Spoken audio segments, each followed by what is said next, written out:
अस्सलाम वालेकुम। In this video we will discuss pancreas, cross anatomy of pancreas. Pancreas हमारे पास क्या होता है, ये हमारे पास एक ग्लैंड है, ठीक है। ये ग्लैंड है और ग्लैंड किस तरह का है कि हमारी बॉडी में टू टाइप्स ऑफ ग्लैंड होते हैं, एक तो एक्सोक्राइन होते हैं और एक एंडोक्राइन होते हैं। ये हमारे पास इसकी क्या क्वालिटी है कि ये हमारे पास दोनों तरह के फंक्शन परफॉर्म करता है। ये हमारे पास एक्सोक्राइन भी है और एंडोक्राइन भी है, ठीक है। एक्सोक्राइन भी है, इसका जो एक्सोक्राइन पार्ट है वो हमारे पास क्या करता है, वो हमारे पास पैंक्रियाटिक जूस रिलीज़ करता है, ठीक है। उसकी सिक्रीशन करता है। जो हमारे पास एंडोक्राइन पार्ट है वो हमारे पास इंसुलिन रिलीज़ करता है। उसके पास cells of islets of Langerhans होते हैं जो कि हमारे पास इंसुलिन को रिलीज़ करते हैं। जो हमारे पास ये इसकी जो शेप है, मैं आपको इसकी थोड़ी सी शेप बता दूँ। ये हमारे पास जे शेप्ड होता है। ये थोड़ा सा इस तरह करके ना, ये इधर आके ऐसे करके ये हमारे पास होता है, ठीक है। मेरी ड्राइंग थोड़ी नहीं बल्कि काफ़ी ही बुरी है। तो ये हमारे पास थोड़ा इस टाइप का होता है, जे शेप्ड होता है। हमारे पास इसके 4 पार्ट्स होते हैं, जिसके अंदर सबसे पहला पार्ट होता है इसकी हेड होता है, ठीक है। हेड होता है, कॉन्स्ट्रिक्टेड पार्ट जो छोटा सा वो हो जाता है हमारी नेक। फिर हमारे पास आ जाती है बॉडी और लास्ट में हमारे पास आ जाता है टेल, ठीक है। टेल मैंने आपको बताया था कि ये जाके हमारे पास स्प्लीन के साथ अटैच होती है। ये हमारे पास जो ऑर्गन है, ये हमारे पास टीट्रोपेरिटोनियल ऑर्गन है। टीट्रोपेरिटोनियल ऑर्गन इस तरह से है कि हमारे पास इसके फ्रंट साइड पे जो है वो पेरिटोनियम लाई कर रही होती है, इसके बिहाइंड पेरिटोनियम लाई नहीं कर रही होती। तो जो वो हमारे पास ये क्या है, ये हमारे पास टीट्रोपेरिटोनियल ऑर्गन है, ठीक है। अब हम देख लेते हैं कि हमारे पास इसकी और इसके क्या क्या फीचर्स हैं। ये हमारे पास जो है, ये हमारे पास लाई करता है first and second number vertebra पर बिहाइंड द ट्रांसवर्स कैलॉन। ये हमारे पास कौन सी वर्टिब्रा पे होता है, ये हमारे पास होता है L1 and L2 number vertebra पर, ठीक है। ये हमारे पास L2 और L1 नंबर वर्टिब्रा के फ्रंट पे पड़ा होता है और ये हमारे पास इसके आगे ट्रांसवर्स कैलॉन पड़ी होती है और ये ट्रांसवर्स कॉलम के बिहाइंड होता है। अब हम देख लेते हैं कि जो इसके पार्ट्स कौन कौन से हैं। मैंने आपको बता दिया जिस तरह इसका head, neck, body and tail है। अब हम देख लेते हैं इसके एक्सटर्नल फीचर्स में कि हेड को सबसे पहले हम डिस्कस कर लेते हैं। जो हमारे पास हेड है, हेड जो है मैं आपको बता दूं कि हेड के हमारे पास 3 बॉर्डर्स होते हैं। 3 बॉर्डर्स किस तरह से होते हैं हेड के, सबसे पहले हमारे पास आ जाता है हेड का सुपीरियर बॉर्डर, ठीक है। फिर आ जाता है लेटरल बॉर्डर और फिर आ जाता है इंफीरियर बॉर्डर, ठीक है। हमारे पास 3 बॉर्डर्स होते हैं हेड के, उनमें 3 बॉर्डर्स, और बॉर्डर्स में कौन कौन से होते हैं, सुपीरियर, लेटरल और हमारे पास आ जाते हैं इन्फीरियर बॉर्डर्स, ठीक है। इन्फीरियर बॉर्डर्स उसके बाद आ जाता है हमारे पास हमारे पास प्रोसेस होता है, ठीक है। प्रोसेस क्या होता है, उसको हम कहते हैं अनसीनेट प्रोसेस। अनसीनेट प्रोसेस जो है वो हमारे पास जो ये वाला प्रोसेस है इसको हम कहते हैं अनसीनेट प्रोसेस। अनसीनेट प्रोसेस होता है। और फिर हमारे पास एक जो है आगे हमारे पास 2 सरफेसेस होती हैं। एक सरफेस जो होती है वो इंटीरियर सरफेस होती है और एक सरफेस जो होती है वो हमारे पास इसकी पोस्टीरियर सरफेस होती है। अब जो हमारे पास इसके सुपीरियर बॉर्डर है ना, उसको हम सबसे पहले देख लेते हैं। सुपीरियर मैं आपको इसकी बॉडी में इसकी पोजीशन दिखा देती हूँ कि ये हमारे पास बॉडी में पड़ा किस तरह होता है। स्प्लीन हमारी बॉडी में कुछ इस तरह पड़ा होता है कि ठीक है, ये इसका हेड, ये इसकी नेक, ये इसकी बॉडी, स्प्लीन मैं बोल गई, सॉरी पैंक्रियाज, ये इसकी बॉडी और ये इसकी टेल होती है। अब देखें जो हेड है ना, ये हमारे पास एक कॉनकेविटी है होती है, ड्यूडिनम अपनी सी शेप्ड कॉनकेविटी बनाता है जिसके अंदर हमारे पास स्प्लीन जो है वो बिल्कुल फिट हो जाता है, ठीक है।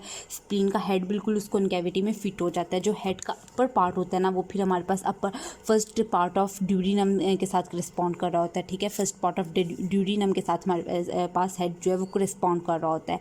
अब जो हमारे पास दूसरा पार्ट आ जाता है ना, हमारे पास अपर, ये हमारे पास होगी सुपीरियर सरफेस ऑफ स्प्लीन जो है वो रिलेटेड होती है फर्स्ट पार्ट ऑफ ड्यूडिनम के साथ, ठीक है। अब हमारे पास इसके पास मैं आपको अगर दिखाऊं तो ऊपर से हमारे पास आ रही होती है सुपीरियर पेनक्रियाटिको ड्यूडिनल आर्टरी, ठीक है। एक तो हमारे पास हो गया फर्स्ट पार्ट ऑफ ड्यूडिनम और ऊपर से हमारे पास एक आ रही होती है जो कि हमारे पास ब्रांच होती है सीलिएक ट्रंक की, ठीक है, सुपीरियर पेनक्रियाटिको ड्यूडिनल आर्टरी।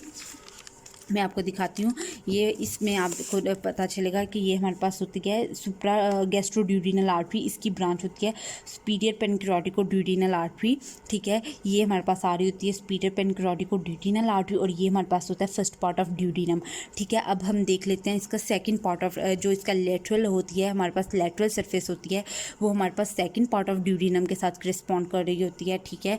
और इधर हमारे पास क्या होता है, इधर हमारे पास 2 आर्टरीज एनास्टोमोसिस कर रही होती हैं, उनके अंदर आता है इंफीरियर पेनक्रियाटिकोड्यूडिनल आर्टरी और सुपीरियर पेनक्रियाटिकोड्यूडिनल आर्टरी। इधर हमारे पास एनास्टोमोसिस कर रही होती है। जो हमारे पास जो होता है इसका इंफीरियर बॉर्डर हमारे पास थर्ड पार्ट ऑफ ड्यूडिनम के साथ रिलेट करता है।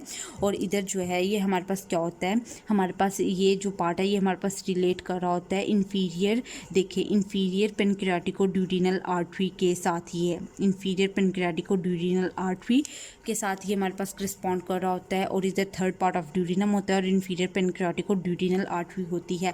जो हमारे पास फर्स्ट पार्ट है वो सुपीरियर पेनक्रियाटिकोड्यूडिनल आर्टरी के साथ रिस्पॉन्ड कर रहा होता है। और जो हमारे पास लेटरल पार्ट है वो हमारे पास किसके साथ रिस्पॉन्ड कर रहा होता है, second part of duodenum plus anastomosis of superior and the inferior pancreaticoduodenal artery.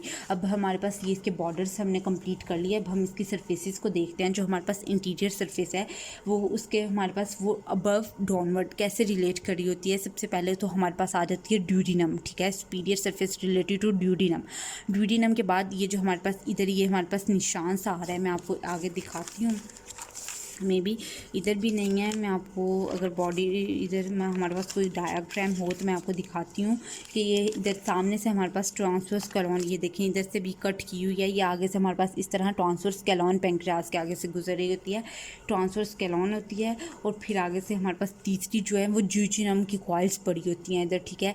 जो इंटीरियर सरफेस है हेड की वो हमारे पास किस किस चीज़ों से रिलेट कर रही होती है, वो हमारे पास रिलेट कर रही होती है सुपीरियर ड्यूडिनम, ट्रांसवर्स कैलॉन और कॉइल्स ऑफ ज्यूजिनम। अब हमारे पास आ जाती है पोस्टीरियर सरफेस। पोस्टीरियर सरफेस अब जो हमारे पास होती है इसकी पेंक्रियाज की, हेड ऑफ पेंक्रियाज की, वो हमारे पास जिन चीज़ों के साथ करस्पॉन्ड कर रही होती है वो हमारे पास होते हैं। सबसे पहले इंफीरियर वेना के वो होती है, रीनल वेन्स होती हैं, ठीक है, कर्व्स ऑफ डायाफ्राम्स होते हैं, डायाफ्राम, और हमारे पास बाइल डक्ट होती है, ठीक है। ये वाली चीज़ें जो हैं ये हमारे पास करस्पॉन्ड कर रही होती हैं। और अब आ जाता है इसका अनसीनेट प्रोसेस जो होता है हमारे पास। ये अनसीनेट प्रोसेस पे हमारे पास इसकी फ्रंट पे हमारे पास सुपीरियर मेसेंटेरिक वेसल्स जो हैं, सुपीरियर मेसेंटेरिक वेसल्स वो गुजर रही होती हैं। और इसके पोस्टीरियर जो है ये हमारे पास अयोटा होता है। ये देखेंगे हमारे पास इसका है इंटीरियर पार्ट है, superior surface of uncinate process है। इधर से हमारे पास ये सुपीरियर मेसेंटेरिक वेसल्स गुजर रही हैं और इसके जो बैकवर्ड है ये अयोटा है, ये इसके बैक साइड पे आ जाता है, ठीक है, अनसीनेट प्रोसेस के बैक साइड पे आ जाता है। ये हमारे पास थी हेड ऑफ पेंक्रियाज, उसके रिलेशंस। अब हम नेक्स्ट वीडियो में डिस्कस करते हैं neck of pancreas, body and tail को।